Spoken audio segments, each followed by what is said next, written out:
The National Weather Service has issued a severe thunderstorm warning for the following Pennsylvania counties: Adams and York. Effective until 7:39 p.m., the National Weather Service in State College Park has issued a severe thunderstorm warning for southeastern Adams County in south-central Pennsylvania, southwestern York County in south-central Pennsylvania, until 7:30 p.m. Eastern Daylight Time.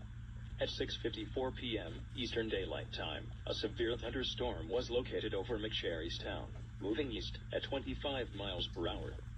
Hazard: 60 miles per hour wind gusts and quarter-size hail. Source: radar indicated. Impact: hail damage to vehicles is expected. Expect wind damage to roofs, siding, and trees.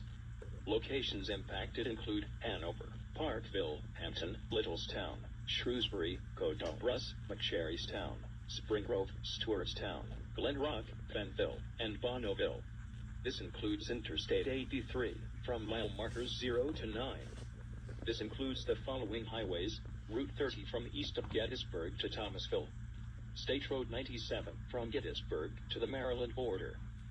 Precautionary/preparedness actions: stay inside a well-built structure and keep away from windows,